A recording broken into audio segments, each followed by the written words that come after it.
Welcome to the Proven Podcast, where it doesn't matter what you think, only what you can prove. Today's guest is Tim Shurr. This is an individual who I have loved talking to, who I think I've spoken to more than any other guest. We share common beliefs, common goals, and we understand how to pivot the human mind. He spent over 36 years doing over 16,000 sessions, helping ultra-high achievers, the breakthroughs that they need in order to pivot their entire lives from previous traumas to things that are going on in their lives, just across the board. I can't wait to share some of this with you. This is the stuff that's been proven for over 3 decades. The show starts now. All right, everybody, welcome back to the show. Tim, thank you so much for joining me.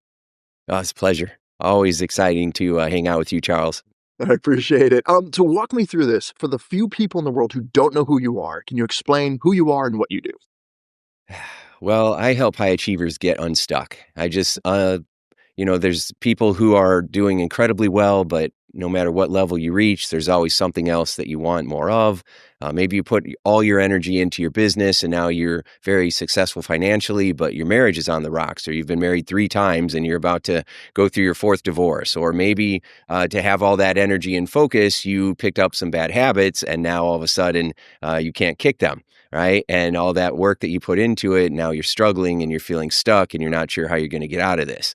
Right. So, I've been called many things: a celebrity hypnotist, a high performing executive coach, but really I'm just like the geek squad for your brain. I spent my whole life trying to figure out what drives people at a deep unconscious level, because a lot of times we are focused on trying to change our self-talk, or we're trying to change our mindset. And I find that a lot of what keeps people stuck isn't a mindset issue. You've got an amazing mindset. It's why you are so successful and why you're you, right? But there's something still holding you back. There might be a hidden parking brake that's in your mind and you're not sure what it is. And I figure out what those parking brakes are and I release them very quickly so that you can go out there and do what you do best. So it's interesting because you and I have spent a lot of time on the phone talking back and forth, and it was like this kindred spirit because you work with extremely high performers, and everyone thinks, oh, you're a multimillionaire, you're a decamillionaire, you're a centimillionaire, you're a billionaire. Life must be perfect. It must be amazing and simple and just clean. And the reality is we're not even remotely close to that. We get into situations where things just break and it doesn't connect and we run into hurdles. And you're one of the few people out there that I got to talk to and said, okay, hey, this is a different dynamic. This is a different struggle. So we get to go rock and roll through that. So can you tell me your experience on what things you've run into? You've met with some very high-end performers and you've helped them out with what they're doing. And people, again, think billionaires have it all. No, they have their own struggles. What are some of the things that you've run into with these high performers that you've coached? Well, yeah, I mean, if you take the money away, you're still just a human being, right? And so many high performers, you see the wealth, you see the external success, but you don't see the internal pressure, right? The sacrifices, what people have had to do to get to where they're at. And there's a lot of struggle there. And especially if you weren't born wealthy and you built yourself up, uh, you usually have a lot of issues when it comes to money. Right. So I remember working with a client, very successful, obviously, financially successful. And on the outside, it looked like, a dream life. But on the inside, he had dealt with so much trauma. He told me a story one time about, and I always have to change these stories a little bit just to protect confidentiality. One thing that high performers have a big fear of is of what they might call dumping their poison, right? Or getting really vulnerable and sharing what's going on, and then somebody leaks it out. So, I can't even leave a voicemail without it getting deleted by somebody, because the security around them. If you need someone that knows how to keep their mouth shut, it's my Midwest upbringing. You got to talk to somebody who will have your back more than anybody else. And so this guy was able to tell me that, when he was growing up, if he wasn't winning, his father would sometimes not even talk to him for months. He would pretend that he wasn't there. He would just get mad at him. And then they'd be sitting at the kitchen table and his father would pretend like he wasn't even at the table. And so you can imagine what that would do to a child. And so this kid believed that you have to win at all costs or you don't even exist. Right? You don't matter. And Mm. so he was succeeding at the highest level and he could never take his foot off the gas because in his brain, it literally was life or death if he wasn't winning at something. So it made him super competitive and super stressed out because he couldn't go on family vacations. He couldn't take a break and go play golf. If he had to play golf, he had to be winning. So people respected what he had accomplished, but they didn't really like him because it was always about him. And so he had 0 life balance, and even when we first met, he was gonna be my most successful client because he was even gonna compete in therapy, Right, you know, even though we don't do therapy because, right. that's like cutting the top off of weeds, we wanna pull them out at the root, and a lot of talk therapy is just kind of, sometimes it can be incredibly valuable, but for a Mhm. lot of people, it's not the what's gonna get you the results you're looking for, so of course, I've helped people that were addicted to everything that there is, from smoking and sugar, and I've worked with cardiologists that were 300 pounds, world renowned heart surgeons, and but they couldn't get their eating under control, right? Or they were smoking 2 or 3 packs a day. Right, Or people that were making a lot of money on the stock market and then they were just snorting it all up their nose, right? And so right. there was just a lot of musicians that Mhm. don't believe they can be creative unless they are high, right? And or so wasted that they can't function and they're canceling shows. And so or people that have so much stage fright because they're still trying to prove that they're good enough even though they have awards, right? Big time Right, awards. And so just because you have the stuff, it doesn't change you from being human. right. And so that's what I found that because I used to be intimidated. Mhm. I would meet some famous celebrity or someone that was a hero, and then all of a sudden I meet them, and I'm like, oh my gosh, you're kind of a train wreck on the inside, Yep. and like everybody else, Mhm. right? And that's when I started realizing that a lot of this is hype and you Mhm. gotta take care of the soul, you gotta take care of that body, that person that lives in the body, and, uh, and treat them with the same kind of love and care and kindness that, everybody else deserves, and, Yeah. because you can have a lot of wealth and still be suffering inside. Yeah, I think, this is not gonna be one of those regular episodes where we're gonna sit there and get to the real truth behind this, and for those of you listening to this at home, this might dig a little bit deeper because as Tim said, we go at the roots, and very similar to you, I've sat there and seen the extremely high performers, be them special force operators or anything else that's been in between, were Mm, ridiculous trauma. Everything from name the assault they've had it, physical, mhm, emotional, sexual, all that. It's just they've had this and they're trying to run away from whatever had happened.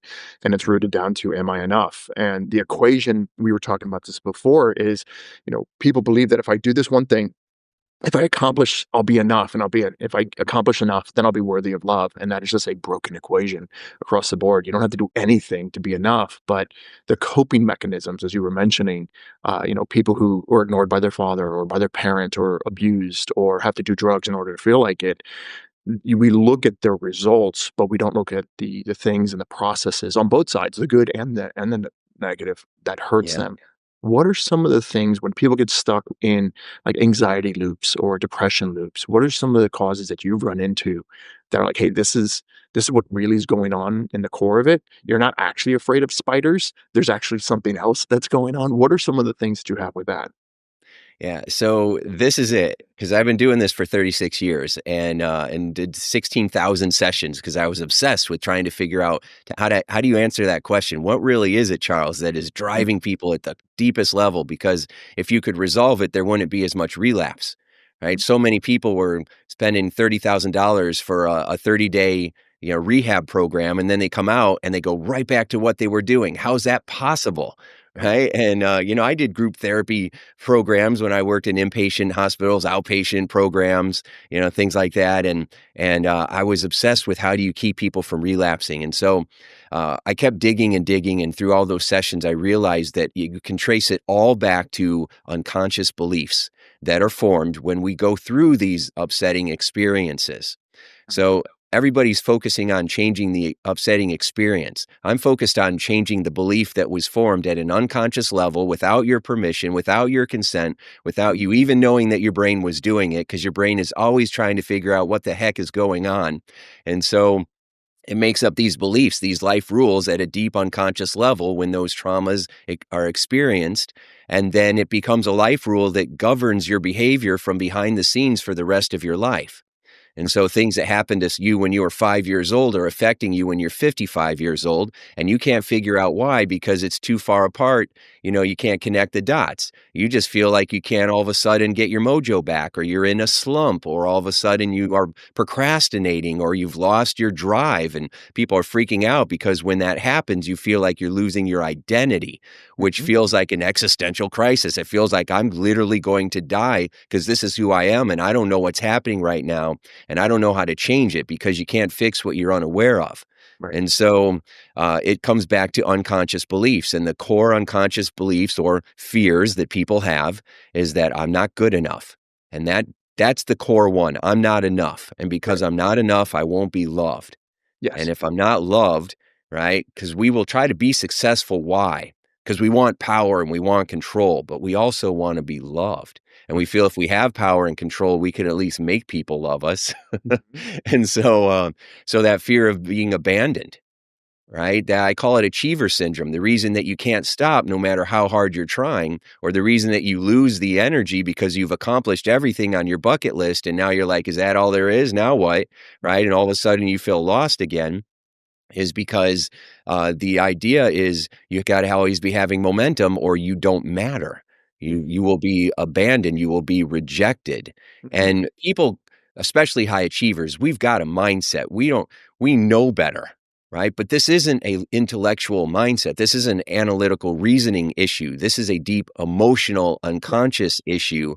It's like a nerve that keeps stepping on this nerve at a deep subconscious level. And it doesn't matter how positive of an attitude you are. It doesn't matter how much of a warrior you are, Right. because you step on that nerve and it's going to feel like it's debilitating you. And so Right. that's what it is, Charles. It comes up, it's these deep unconscious beliefs. And even when people say, no, that's not what it is, it's always what it is. It's always what it is. Yeah, it's interesting because 'cause you're talking about the conscious versus the subconscious part of your minds, and, you and I have both been around extremely high performers. I remember one of my clients was, this is a billionaire. They were cheating on his wife, the wife was cheating on him, there was drugs, there was also walls of success. He had awards, and he had won all these things, and he was very well known, and he was on magazines, but he just didn't wanna live anymore, and he couldn't she was like, "Well, if I earn more, if I make more, if I'm more successful, then I'm not gonna wanna unalive myself," and then they Mm, show up and because most of the clients that I run into, very similar to what you run into, is like, "Hi, I wanna make more money." It's like, "No, that's adorable. What do you really want? What's really going on? What is the thing?" Because your brain, and correct me if I'm wrong on this, your brain only cares about 3 things. Can I eat it? Can I fornicate with it? Is it going to kill me? That's the only 3 things, right? It goes through that process all the time. It's a survival mechanism, and what we don't get is that love and connection is part of that survival mechanism, and if you had the best meal in your life, and you're having amazing naughty naked time, and butterflies are flying out of your tuchus, and it's great, but someone has a shotgun that goes off outside while that's happening, everything stops, and you focus on that, and people don't understand that their trauma isn't permanent.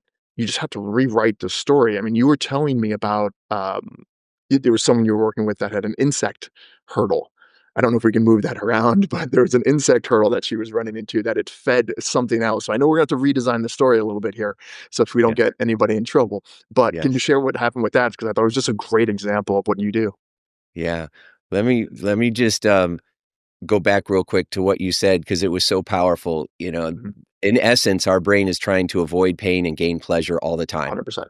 all the time, always Mhm. trying to avoid pain or the threat of potential pain. And then how do I increase my pleasure?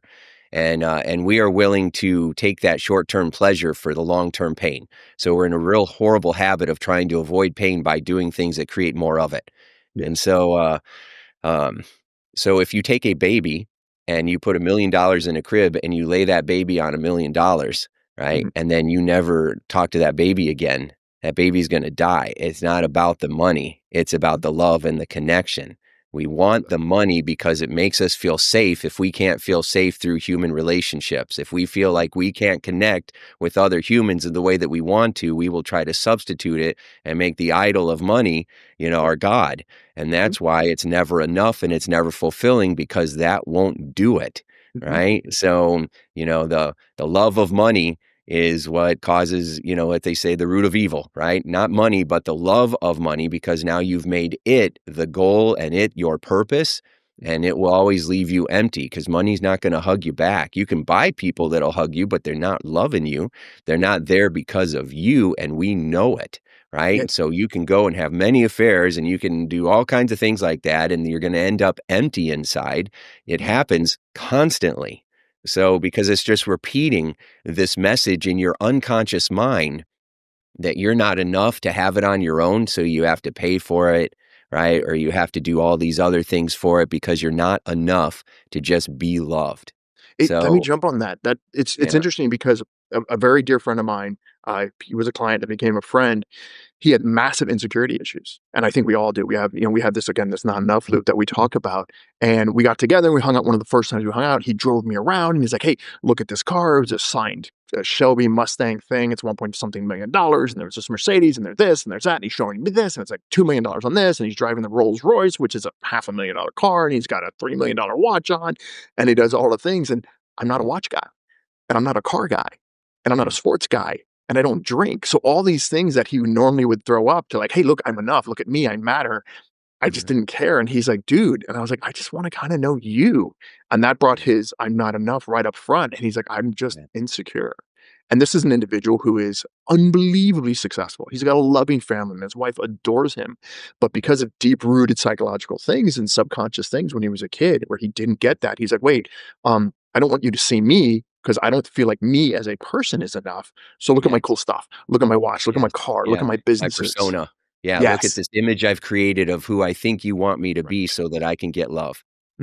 And I know we can't violate NDA, so I'm not asking you to, but you and I both know this is if the people we've been with, these high performers, every single magazine cover, every single movie, every single high level, these are the people that, this is what people don't understand. That yes, money is wonderful. My last name is Schwartz. Trust me, it's beat into me.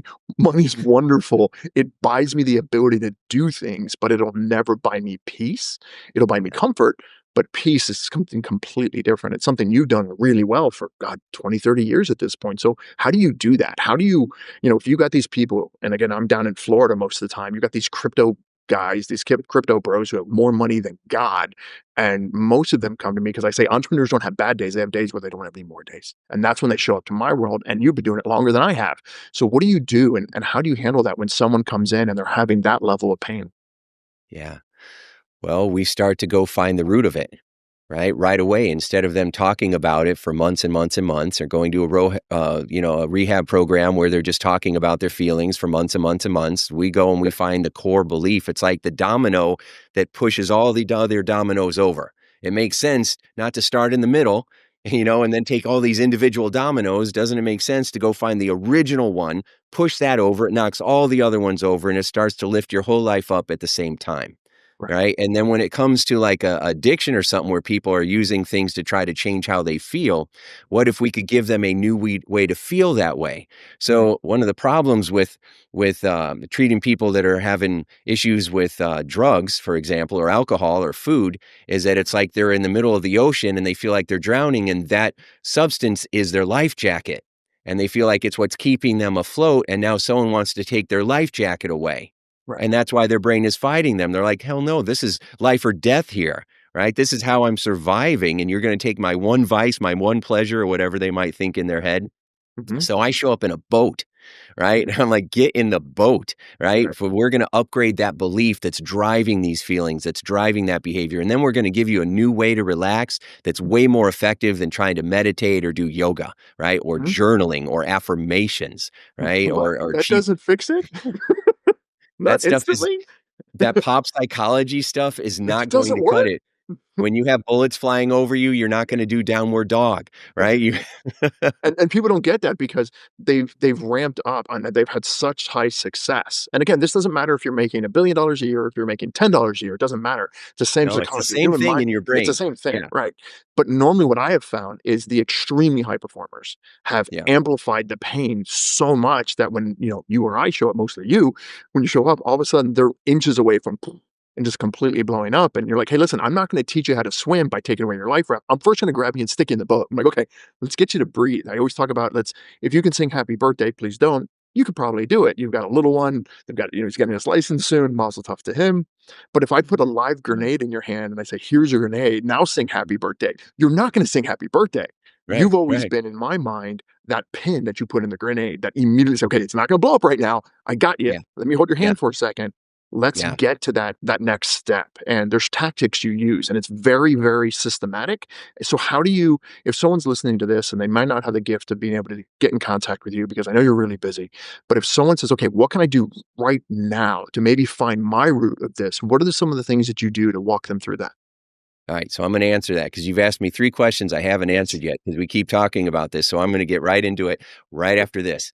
Okay. So the so the grenade, right? The grenade, uh let's talk about something just real quick, and then I'm gonna come back, I'm gonna give you the exact strategies of what you can do right now to unlock your brain, okay? And then we'll go back and I'll tell you about the bug story. Okay.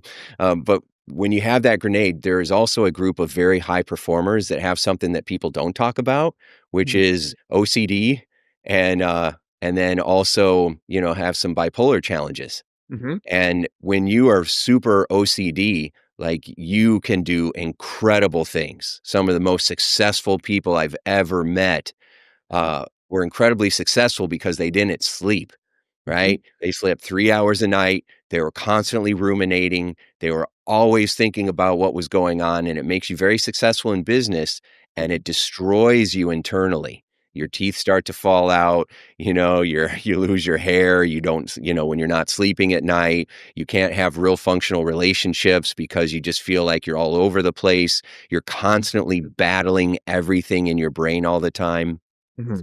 And people don't get any help for that because the only thing people wanna give them is drugs to try to dull them down or slow them down, and then they're like, "You can't slow me down. This is my brain. This is what makes me successful," and you're trying to turn that off. Tony Robbins talked about that, where he had something wrong with his brain and because that's why he's so big and his, if some doctor said they wanna cut open his brain and work on him, and he's like, "No way."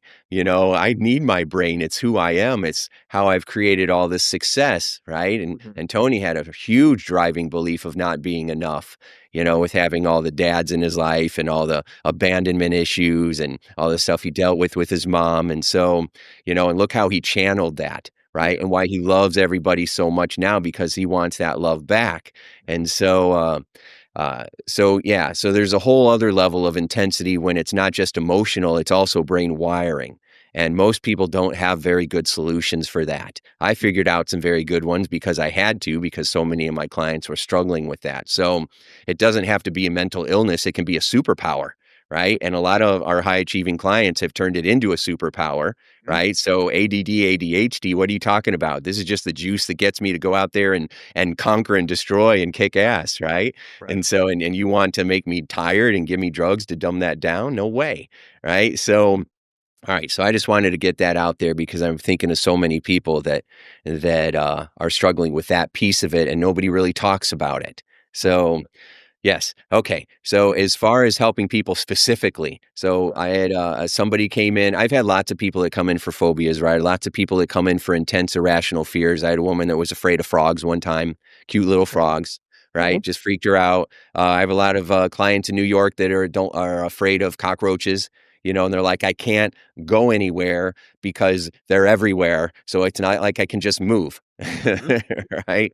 And so you'd think that, all right, well, we're gonna collapse that fear and then they're gonna be okay. But it turns out that a lot of times it's deeper than that, right? So I was working with somebody one time that had this intense fear of a bug, like you said, and when we started working with them, uh, they I'll have them go back to the event or situation that's most responsible for that. Find that first domino, go to the root Sure. of the weed, right? And so I'll have them go back and their mind will take them to that initial sensitizing event. You don't have to guess. See, with traditional therapy or even therapy from, 50 years ago where you just did free association on a therapist's couch for an hour every week for the other Mhm. 30 years, Right. right?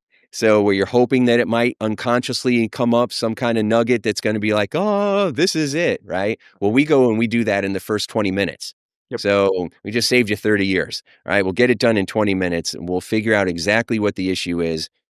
Mhm. She went back to something where it had nothing to do with the bug itself, it was the situation around it, right? There was a lack of love. There was a shock to the nervous system. Something was happening that freaked them out as a child, and that bug happened to be in the environment. So they're feeling this heightened fight or flight response. Their heart is pounding. They're feeling sweaty. They feel scared. They feel like they're going to die. And then their brain sees a bug over there, and their brain says, oh, maybe it's that bug. And then it gets linked in your brain. It's like an anchor, a trigger, a button.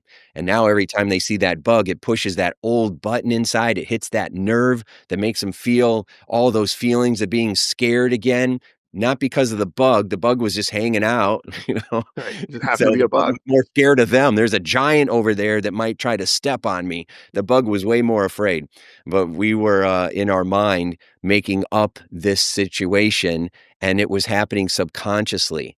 And so then it gets reinforced. And so now you have this connection, and now every time you see a bug, your heart starts pounding and it reinforces it. And now you do that for 10, 20 years. And now you got a full-blown panic attack every time you see that stimuli, right? That little bug, and all of a sudden you're freaking out. Yeah. So what we do is we go back to that moment when it was created and we unlock it. We give you the resources that if you had those resources at the time, it wouldn't have been so traumatic, right? You could have looked at it in a different way. And so many people, if we would have had those resources, so if that kid would have realized that, my dad ignoring me right now is because my dad probably got treated like that when he was a kid. He does love me, but he doesn't know how to show it because he doesn't love himself. And so he's trying to teach me he has a best interest. He thinks that if he gives me enough punishment, he's going to help me grow into somebody who can handle the real world, because his dad believes the real world is a nightmare. And so he's trying to prepare me for it. And the only way that he knows how, he's trying to love me. He's trying to show me how to survive. He's not trying to tell me that I don't matter. But when you're 5, you don't have that intellectual capacity to do that. You just think, Dad hates my guts. I shouldn't even be alive right now. And then we develop what they call a crime of existence. So it's the idea that, dad hates my guts, and then you correlate this idea of he only likes me if I succeed, hence I have to succeed or I'm going to die. It's the concept post hoc ergo propter hoc, which is of therefore because of it. So in other words, if you're whatever driving down the road and you see a car accident and you see someone die, but in that same side you look to your right and you see a blanket, all of a sudden blankets are going to be this triggering thing that your mind holds on to, and you're like, oh my Yeah, god, I saw a blanket, therefore I'm going to die. I think the yeah. only thing I will I saw correct with you. it was stuffed animals.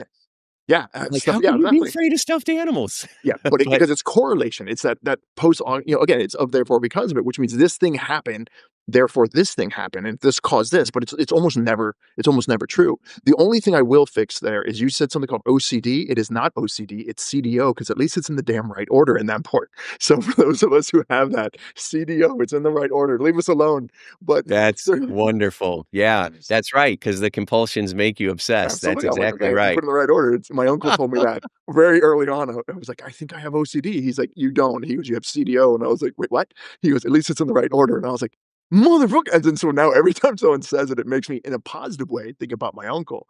But there are Oh, people who have ADHD and OCD and anxiety, and who are also on spectrum, who are yeah, just phenomenally successful yeah, here, but they don't yeah, realize there's other places they can be successful because society says, oh, you're on spectrum, therefore you're not enough. Or society judges us. And I'm like, I've had friends who are on spectrum who are just yeah, gifts, but they've learned yeah, how to, by doing the work with people like you, who get into the subconscious and say, okay, it's great for me to be autistic or OCD in this arena, but I get to leave it alone. Just like I'm one version of myself when I'm at the gym.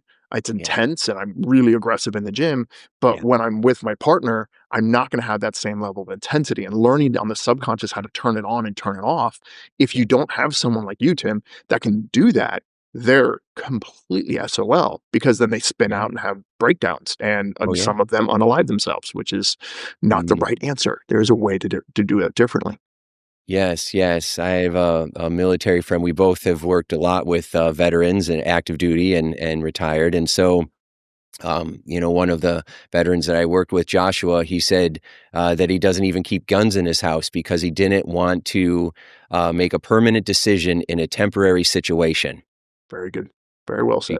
Yeah, because he did several tours Mhm. in Iraq and Afghanistan, and he said most of the people that he lost were after the war. because they Like came home and committed suicide. mhm, It's a huge pandemic. It's a huge epidemic of people who are taking their own life because they don't have the resources, they don't feel like they're good enough, mhm, and they have a belief, not everybody, obviously, we don't wanna generalize, but right. certain people have a belief that when they went over there, they had issues before they went over there. You'd think that when I'm working with someone, a veteran, they might go back to something they did when they were in active combat, but they don't. They go back to something when they were 7, Yes, right? Way all before the they time, ever all became the time. Yep. yeah, got in the military, and so which I always thought was fascinating. I thought, "No, it's these things that happen during war." Mhm, But there was another belief as I got to hang out with more of these guys, and they were like, "Another thing we battle with that nobody talks about is that, you gotta become evil to fight evil, and then mhm, you come home, and then you gotta deal with that evil, yes. right? That evil that was inside of you." And he said, "That is what really throws most of us off because we had to do what we had to do, but then we come home and we carry the shame, and we don't want anybody to know that. So we have to hide and distance ourselves.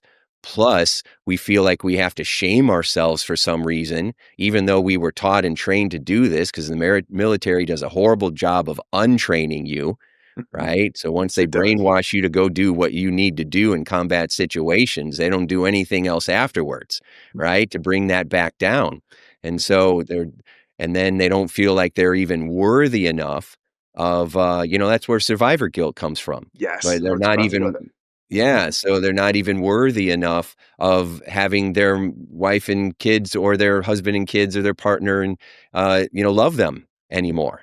and I And think survivor that guilt's part, a great Yeah, I think Survivor Guilt's a great example of this, where they're trying to apply logic, where in an environment that doesn't have logic. Some of the people that I've worked with are like, "Hey, why did I come home?" Versus my buddy Billy or whoever else it was, "Why did I come home?" And they have this logical idea that the combat, whoever their enemy was, woke up and said, "Okay, I'm gonna go and I'm gonna kill Billy today. So let me go find Billy, let me go find Oh, there's Billy. Poof, shoot him." And they think that's the logic of it. And like that's not combat. That's not how it works. That's mhm, applying logic or your conscious mind to something that only your subconscious mind to get into. And for those who are in this environment, especially for veterans, please reach out to us as much as you can, please. But in that dynamic, um, people understand that you can't just go up to a veteran and have a conversation. You need to break through and understand that they feel safe in their world. So I remember this one guy, he was a Marine. We were talking, and he just couldn't. He couldn't listen to anyone. I say, pass me the ink stick.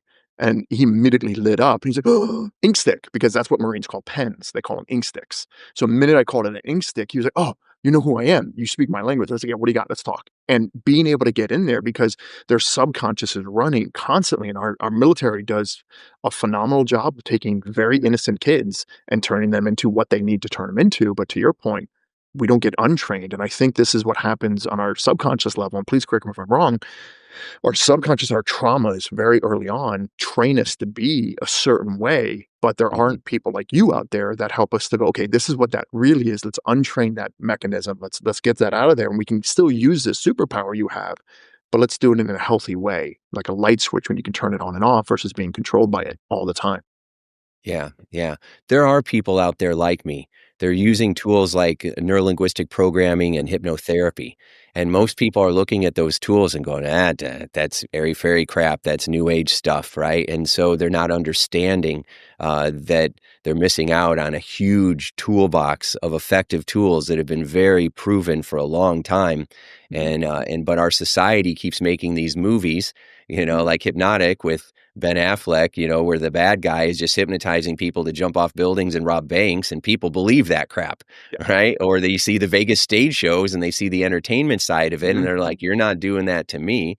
Or, I've lost guys that were high up in the DOD and high level security situations, and they're like, "I can't work with you anymore because someone found out you're a hypnotist," Right. right? And so I lost that because of one of the tools that I was using in my bag, Mhm. and and so even though we helped him a lot, Yes. but that, so there's so many myths Right. that, and that's what caused people to suffer as well. Right. So, the tools are available. It's just Mhm. people don't know what they don't know, right? And Right. that's why your show is saving lives literally because you have these conversations with people that are on the brink, and they listen to your podcast, Charles, and all of a sudden they're like, I never thought of it that way before because I started listening to your program and all your interviews, and now I'm addicted to it. I love Oh it, gosh. right? Because Thank you. of you and the conversations that you have with people, because you really get to the heart of neither one of us like fluff, and neither do our high performers, right? Let's get to it. I always am told we're going to get results, and I want an easy button. Right. I got both. Yeah, exactly. So do Yeah, you. because what you do, Yeah. you have like one of the things we talk about. Thank you for that, by the way. But when we talk about hypnosis or all these ideas, there's a very famous individual named Darren Brown who's a Yes. mentalist and is all of this. I've met Sure. Darren. Darren's wonderful. It is the most embarrassing business story. I will not tell it online.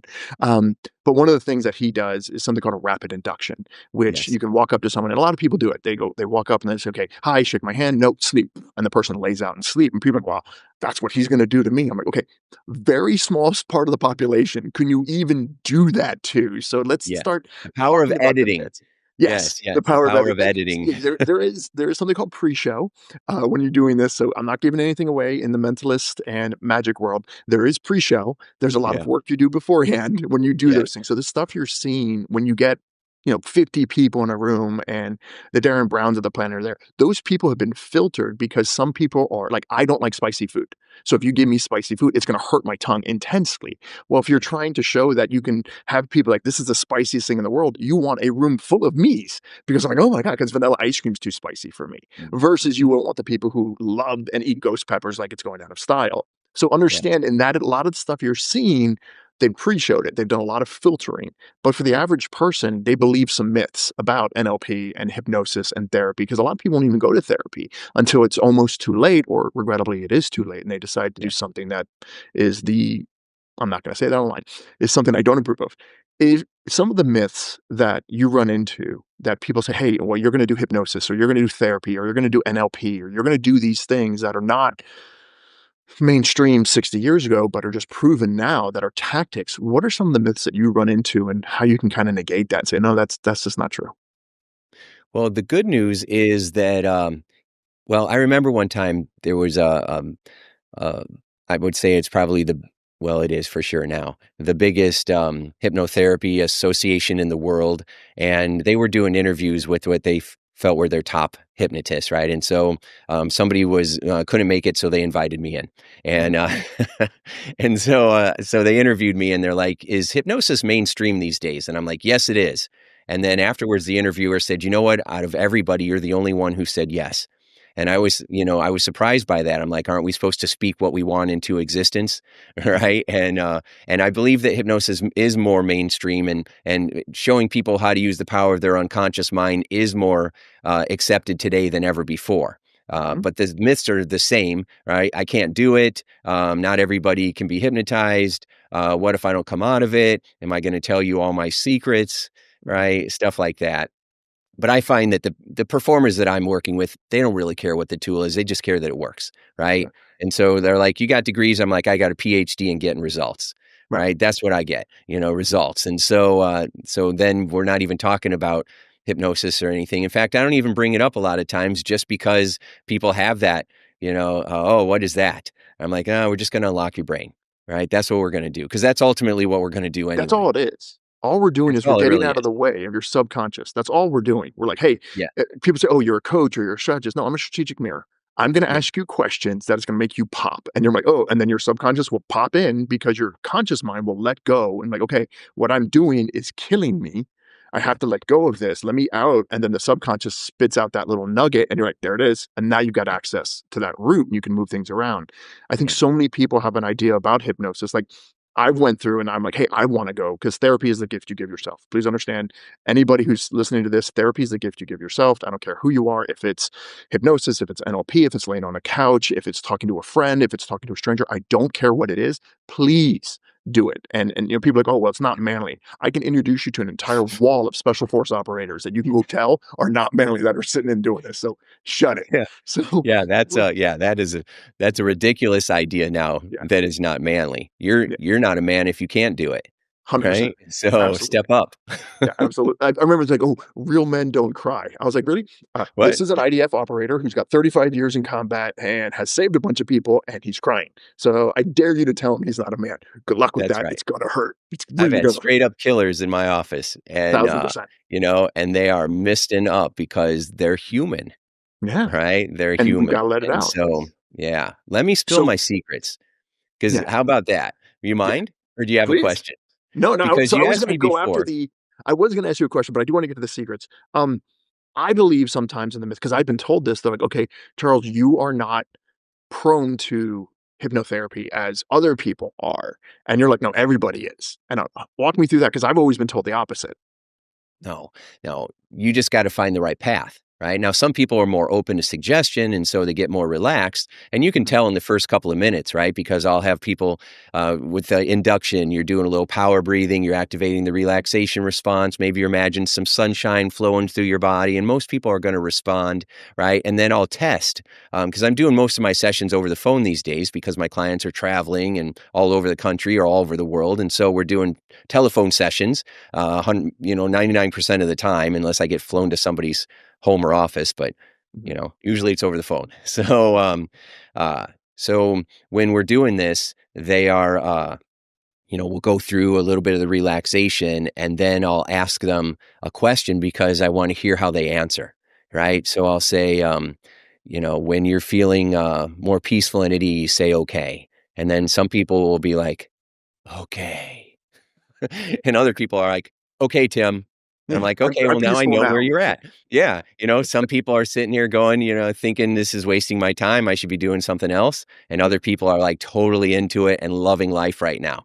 And so I just know that I need to switch gears. So for Right, that person, I need to start talking a little faster, right? right, So if I was working with you, Charles, and I started talking like this, you're gonna come out of that chair pretty soon, yeah, right? So, but if I start speeding it up and I'm like, all right, now I want you to imagine this and we're going to feel this and we're going to get into this. Now I want you to take this, put your spin on the way that you know you can, right? And then I set up the situation and then I let you go and then your mind's going to just run with it, right? mhm, So we just got to figure out the personality and then we've got to use the tools that are going to fit the person. And when you do that, then the puzzle unlocks. But if you're trying to use the same set of tools with everybody, then you're just going to blame it on them and say, well, you just can't be hypnotized. That yeah. is the fault of the practitioner, not the client. That was 30 years of experience just talking there. That's what that was, Tim. That was like, I've run into this problem many, many, many times because I think that's what I've run into because I run at different speeds and mirroring is so important, mirroring breath Mhm. and tone and cadence and all that. So you were talking about your secrets. And people are gonna kill me if I don't get out of your way and let you actually say the secrets. So go Well, it's for it. because, I don't wanna move over. We just have so many fun stories and so much that we wanna share, right? Because we love our clients. We love the Yeah, people we that are do. listening to your show. We really do. And so, and that's why we do this, right? That's why we keep showing up. Mhm, So, all right. So one of the things that we do is we go back in session one, I call it the awakening. And what we do is we go back and we find that core belief, right? mhm, What happened right after the trauma, or sometimes we'll stop right before the trauma. So nobody has to relive anything. You don't have to go through all these horrible experiences. Now, I went to school for psychology, right? I went to school to be a psychotherapist. I mhm. walked out more psycho than therapist. And I found that, when you keep asking people to go back and tell you about all the worst stuff that they ever went through, it like re-traumatizes them. People don't want to do that. It's the number one reason why people don't want to go to therapy. They Mhm, don't want to have to relive that. Or they're like, I relive it in my head every day. Now I got to go talk about it out loud to a stranger, right? So they don't want to do that. And if you're in a high power situation, you're like, I don't want anybody. Like one of the Kardashians recently, I guess, went to a therapist, was sharing what was going on, and then went to a grocery store and they said that the next day or something, she was reading the tabloids and that therapist had spilled their no, conversation and she was reading it there. So now you can't trust anybody, right? It just gets reinforced. You can't trust anybody. And when you look at their relationships and all their marriages and everything and what happened with their stepdad, right? You can't trust anybody. And right, so it just keeps getting reinforced, especially with people who are very successful because it seems like someone always wants something from them, even if it's a selfie, right? A right. lot of a lot of A-listers are just so, you don't have privacy anymore. So anyway, so we go back and we upgrade the beliefs. And it's very difficult. I could tell you exactly what to do. In fact, it's in my One Belief Away book. The scripts are in there. You can just go buy the book, right? Mhm, And the scripts are in there. The challenge is that you can't see your own blind spots, right? You can't see the label when you're in the bottle. And so it's very difficult to spot this on your own, which is why you need someone who's trained at finding unconscious beliefs and helping you figure it out. But in session one, we go find the belief, we give you the new tools, the new resources, we help you define what the belief is that you want to have, what belief is going to serve you instead of it making you whatever it wants you to be, right? So it gives you a deep sense of inner peace. But what I found is that next week, some people were feeling great and other people were feeling angry and stressed. Some people were crying all week. And they're like, what is happening to me? I am unedged, right? I'm unhinged. What's going on? And I said, well, you opened up that door that you had pushed all that stuff down and now it's coming up. So I realized you've got to then upgrade the feelings. So in Mhm. session 2, we do the releasing. And I found a very simple set of tools that if you put them together, it unlocks that safe, right? You can have 2 of the 3 combination numbers, but if you don't have the third one, you can't get to the treasure. But if you do have the third number, oh, that door swings right open, right? And so in session 2, we do the releasing and we naturally and comfortably upgrade the feelings and the emotions. We get rid of the guilt, the hurt, the shame, the anger, the self-righteousness, the self-pity, Mhm. right? All the feelings that we feel guilty about feeling and having. And we release that in a very gentle, empowering way. And those 2 first sessions are life changing. I've got 1,000 testimonials. And when people say that this was, what they went through, they're not saying, Tim's a nice guy. This was really good. I recommend it. They're saying, this literally changed my life. I've been going to therapy for 30 years. And in the first 2 sessions, we were able to unlock something and release it that has been a habit or a pain of mine, my whole life. And people say, I just never felt like I could get deep enough. That's why we're talking about the difference between conscious and unconscious. So in session 2, we start to upgrade the feelings, and that's incredible. And of course, along the way, I'm giving them new tools, new mind tools, right? So that when they use it in this combination, they're using their power breathing, they're using their power questions, they're using their imagination in a new way that's more effective. Super high achievers, one of the reasons they're high achievers is because they think totally different than everybody else Totally different. when it comes to achieving, at least. Mhm. Not when it comes to their marriage, not when Mhm. it comes to their health, unless they own a gym, then perhaps, or they feel like they've got to have six-pack abs for people to love them, then they're going to be into that. So, um, and again, this is in general, this isn't everybody, but this is just some people that get caught up in it, right? So there's a lot of people that are very healthy and very happy. I just haven't met a lot of them. I'm sure they're out there somewhere. So, They're out there. I've met a few, and then I hired them to teach me, yes, it's like, right? "How do I I do hire them this?" to teach me. I I'm always a student just like you. It's interesting you were talking about gym owners and, these guys wanna be in really good shape, or these guys wanna be performers. This manifests and shows up in everybody in different flavors. Like, none of us are the same, yet all of Mm, us have these same patterns, yes. but it shows up differently. How it manifests, how you deal with that trauma, that coping mechanism, it's just a totally different ballgame, and I love that you said this happens quickly. This isn't something that takes 30 years, and I learned this from there's a SEAL operator, his name is Mark Devine. Mark talked about he goes, "Whatever you're afraid of, that's your shoreline. Run to that with everything you can, and if you've got something that's been pushing on you really hard, understand that you're gonna run into people, find a Tim, be it Tim or whomever else is out there, find a Tim. I mean, Tim's specialty is that he's done this with you've done this with extremely high performers for a Yeah, very long time. The people out there who are you would never think are broken and all that, these are the CEOs, these are the Fortune 500 people, these are the powerhouses of the planet. They run in and they're just like everybody else. And yeah. just understand that this works no matter if you're a bazillionaire Mhm. or if you're on the lower end on the side of these things. It really doesn't matter. Um, Mhm. so when Yeah, people because come that's in just one measurement, right? right, The financial success is one measurement. right, That doesn't make you a success. It makes you rich, but you're right, only wealthy when you're happy, when you mhm, have all of that, right? When other people love you because of who you are, not because what you can do for them. That's right, what real wealth is. When you have a relationship where you love your spouse, right? And you love your kids and your kids love you back, that's real wealth.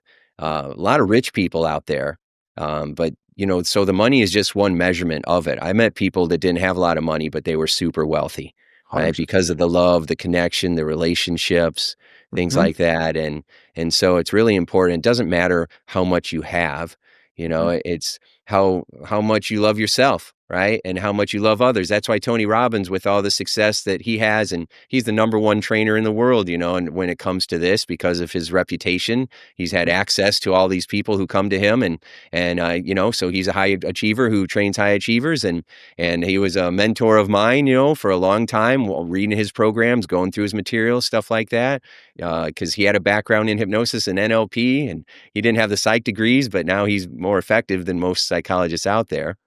So, Yeah, I mean, but Tony's great. he's a I've great been in guy, Fiji with him. but Yeah, he had Tony's the great, same and thing.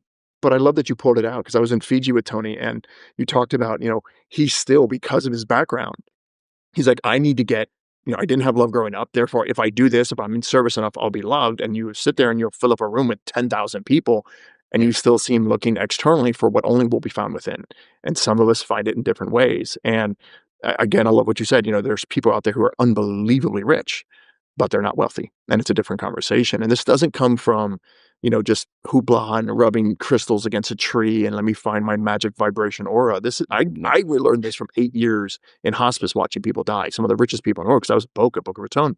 I was yes. watching unbelievably wealthy people being extremely unhappy and realizing at the end of their days they didn't do the work. They didn't do the things that could do this, and they were begging for 5 more minutes to do what we're doing, what you can resolve in a very short period of time. So, how long does this normally take when a client comes to you? And again, I know everybody's different, but normally, what does the life cycle look like when someone comes in and they're in this level of pain and they contact you? People start getting results in the first 30 minutes. Mhm, And then in the first 4 sessions, people have significant breakthroughs, and then many of them just keep going. Because when you finally find someone you can trust and you finally find someone that you can have in your corner, the highest achievers, they keep you around. And so, if you find something that works, use it, right? There was an old sales joke, if I find something that works, I'm gonna quit using it, because that's what a lot of sales guys would do. And for sure. so, but for most people, like the average person who maybe couldn't afford to do something like that, they usually go through either a 30-day program, which is 4 sessions once a week for 4 weeks in a row, or they'll go through a 3-month program. Mhm, So it's that 30-day program and then 4 more sessions that we just spread out. So it's mm, very short term, yeah, because people are like, how long do I got to do this? Rehab is like a full month. I disappear from the face of the earth. I can't afford to do that. Right. Or, hey, I'm going on stage tomorrow and I need to get rid of this stage fright because every time I think about it, I start gagging like I'm going to throw up, mhm, right? And I need to be able to be ready for tomorrow, right? And I love situations like that because I know what we can do in just a session. mhm, So I always admired those people that you would see on TV that, there'd be someone who's afraid of dolls for some reason. And then they go backstage, and then it seems like 5 minutes later, they come back and the person's got an armful of dolls. And they're mhm, like, what did they do in that 5 minutes? And so I made it my mission to figure it out. And then I became that guy that was going on the shows and doing that. I right, had a guy you had mentioned earlier, a guy who was a weatherman who was afraid of spiders, and mhm, they had a tarantula bit after the weather report, and he saw the spider across the room, and he ran out of the studio in the middle of doing the weather. right, And of course, he was humiliated. So I said, "I'll make you a hero. I'll put that spider on your arm." And the producer almost hung up on me because she thought I was full of beans. mhm, But they brought me in months later, and I was supposed to have an hour with them. They gave me 10 minutes, and in 10 minutes, I had that spider on his arm. And right, so what I did was I found the beliefs, and I found the way his brain was structuring it. In his mind, he was making it. Remember those old 50s scary movies where the spiders are bigger than the houses? yes, Right, in the black and white movies, and so, uh, that's what he was imagining in his mind, that these little animals were gonna jump up on his face, they was making him really big. If you want to intensify emotion, you make it bigger, closer, brighter, louder. If you wanna turn it down, you make it farther away, smaller, quieter, distant, faded, right? And it detensifies, it lowers the intensity of the feeling. And so, we started doing that, and I only had 10 minutes, and I wanted it to work because this was live television, so, mhm, yeah, I hit him with every tool I had, but we mhm, just changed the way that he was processing it, and we upgraded the belief real quick so that he felt now that he was in charge of making sure that that animal felt safe because it was a mom spider who was just trying to get home to her kids. She was really scared and freaking out, and he was a nurturing father, and so all of a sudden he had a different feeling. He still didn't like the spiders, but we got it on his arm, and he was telling me afterwards that I just wanted to make sure that she was okay. Mhm, and it just So rewiring the brain. yeah, we rewired the brain, we shifted the, perception of it. We changed not only the feeling, but the story, because 'cause we're go through our lives every day narrating our lives, and Mhm, that story you're telling yourself is causing you to feel the way you're feeling, not the situation itself. But mhm, what's driving the story? I always wanted to go deeper, right? mhm. And what was driving the story are those unconscious beliefs that we've been talking about this whole time. So what beliefs and what things don't apply here? Like, I mean, again, you and I work with high performers. Has there ever been something? Because yeah, it works with drugs, it works with people who are suicidal, it works with people who are unbelievably depressed or OCD or CDO, and then have hyperactive or on spectrum. We get it. It covers this very long list. I Yeah. haven't discovered anything that this doesn't apply to, but you've been doing this longer and you do it at a higher level than I do. What are the things that you do that you run and say, "You know what? I can't fix that." That's beyond it cannot help. If you're someone who thinks that mint ice cream is good and you like Indian food, bleh, I can't no, sorry, that's just me picking on people who like Indian food. I'm like, "It's I too love spicy. Indian What are you food. I doing?" love it. I love Indian food. That's on yours. You can Give have me as some much naan spice right as now. all of mine. Garlic naan.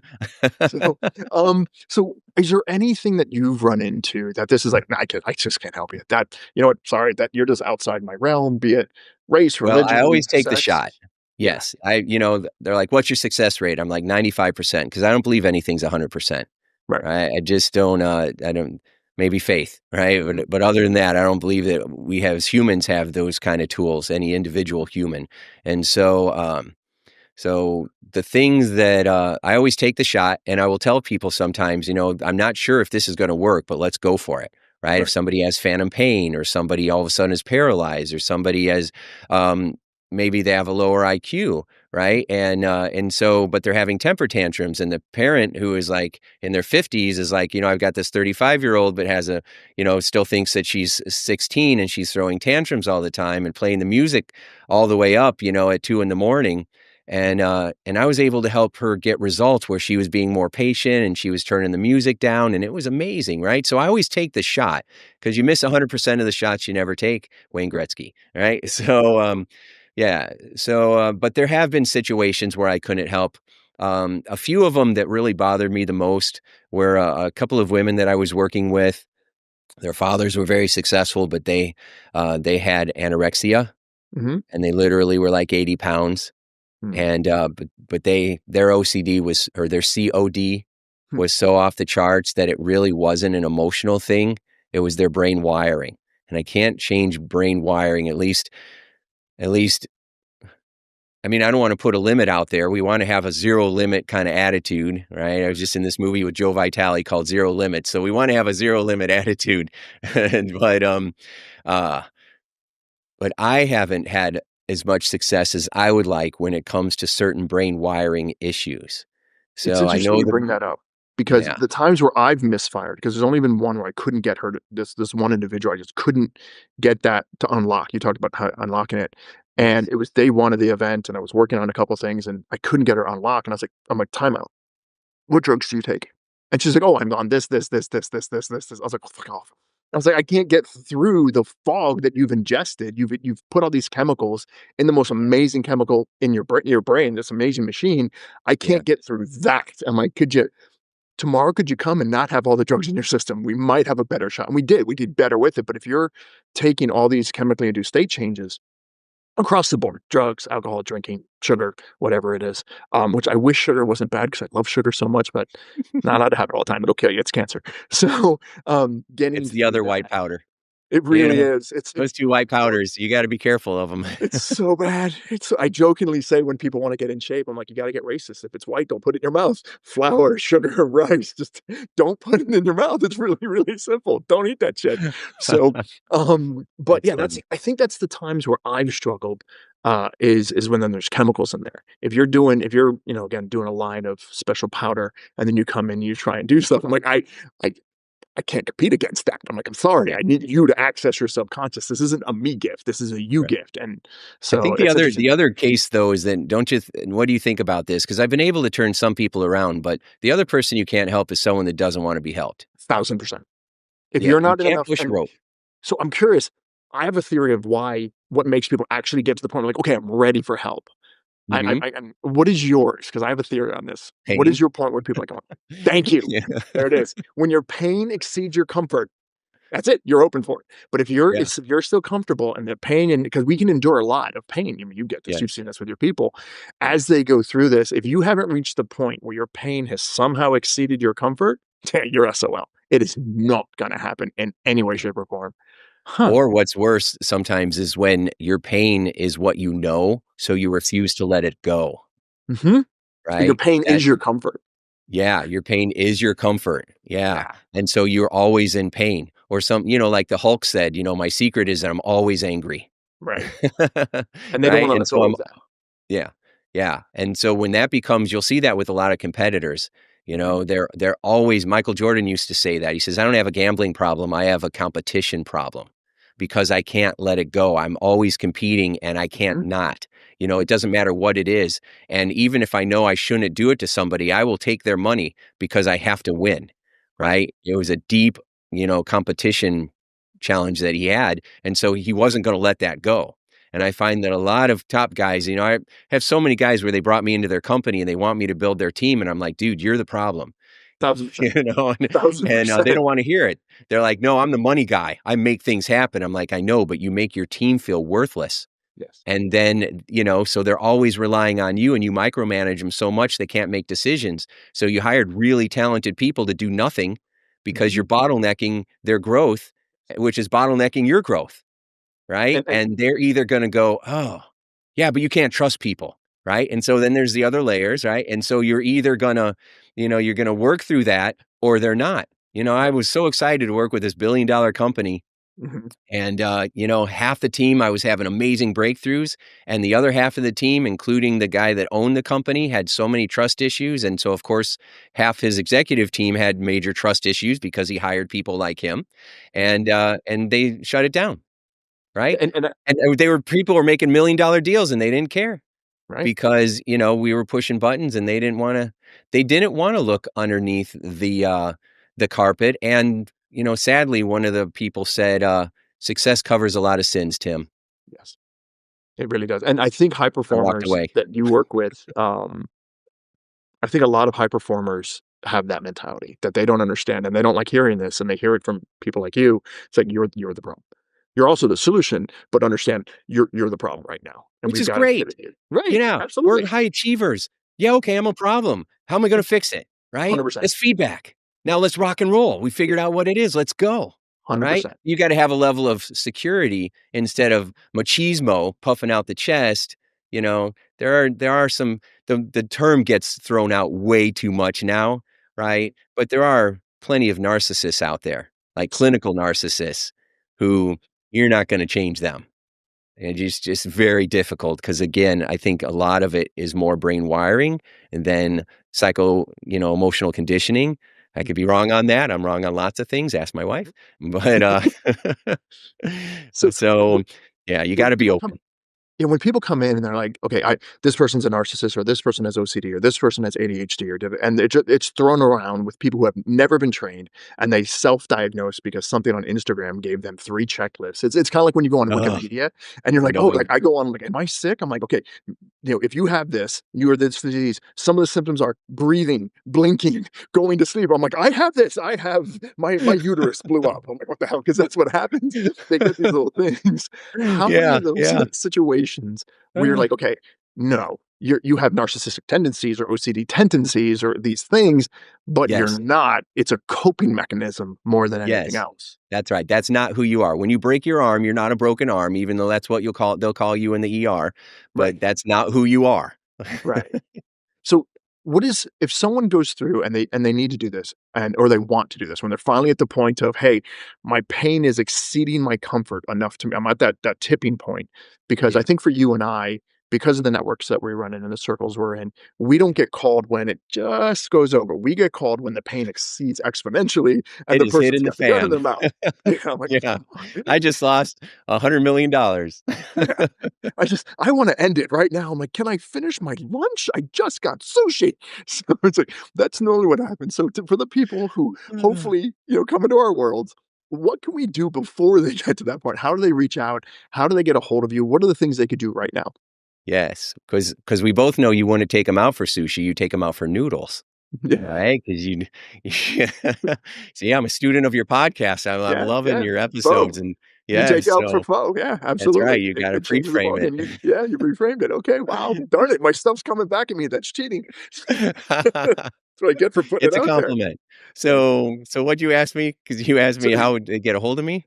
Is that yeah, what so you no, asked? so if someone wants to do this, what's the way that they can start getting, start the process? They can get a hold of you. How is the way that they start this process so that they go, "Hey Tim, I'm ready.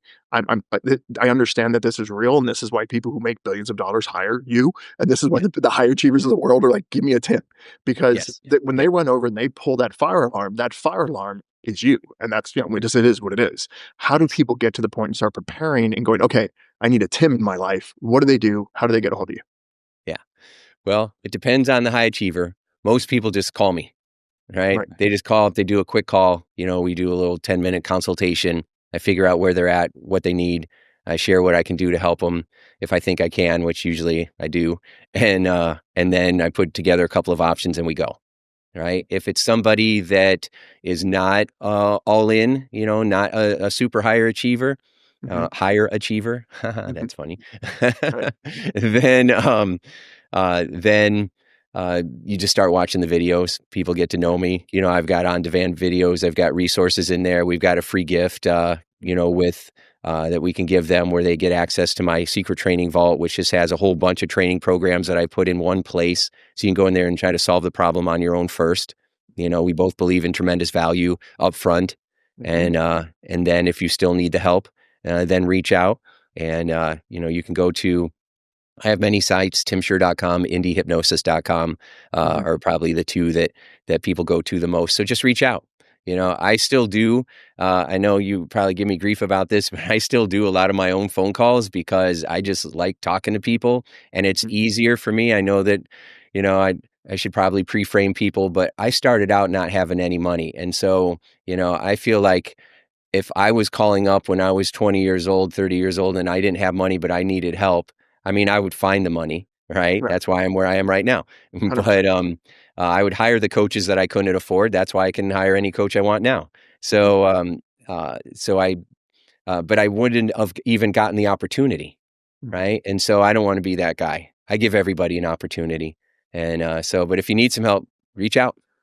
Yeah. I think it's one of the things I love about you, Tim. You authentically love people. You Yeah. wanna help. I mean, I do this because it's fun. It's like a puzzle for me. I'm like, "Okay, this is really interesting and this is an exciting thing," but what drives you is this deep love for human Yeah. beings, and I think you said about it really interestingly, like, the people who really want in life get radical results, they take that massive action. They're like, I don't care. I know I can't afford it. I don't have the time for it. I don't have the energy. I don't care. Like, let's just get it done." And they rock and roll, and I love that for the other ones out there. You've got the books and you've got the videos and you have all that. So just thank you for being in service to others and coming on the show. I really, really appreciate it. I always love spending time with you, and thank you so much for creating this space for us to have this conversation so that the people that need to hear it, we both love ending needless emotional suffering. And if people are looking for, how do you take it to the next level? Because there's a lot of crap out there. Everybody's an expert and a coach all of a sudden online. And and so, for people that are like, you know what, life's actually very good. I'm just looking for that next level. I had like the Olympic coach for the wrestling team, right? Olympic wrestlers. This guy's like, they're already the best in the world. If you could get an extra 0.25% out of them, that would be a huge victory, right? And so, if people are looking for that next level, what else is out there to help me grow, conquer, expand, right? That's a part of this game as well. It's not about just being broken or having a bad day. If you're doing great and you want to keep the momentum going, this is an option. You reach out to either one of us. There's too many of us for you and me both to take care of everybody. So But I think it goes yeah, to what's proven, right? There's a yes, lot of people you're talking about where there's this idea of, oh, everyone's a coach now. But Yeah. have they got to 30 years and the thousands of, reviews that you have? You're here, and the reason I'm talking to you about this is because 'cause you've proven this over and over again, and you just get the results, which is one of the things that, one of the reasons I love talking to you. Because every time I talk to you, I'm like, "Oh, I need to go do this now," 'cause it's these proven tactics and these proven toolboxes that you've done for so long. I love it. We could talk forever. We have to Yeah. bring you back on. This is a lot of fun. So, Okay. Yes. All right. um It's been a pleasure. Thank you so much, Charles. We'll talk soon. Sounds good. All right, that's our episode. You found out that highest performers aren't unique. They're not different. They just found a way to get through it, and they found things that actually worked. They went through and pivoted their misconceptions, tacked it into their subconscious, and went even more. I'm excited for you guys for this one. There's a ton that I wanted to share. I'm so glad Tim was able to join us. I'll see you guys in the next one.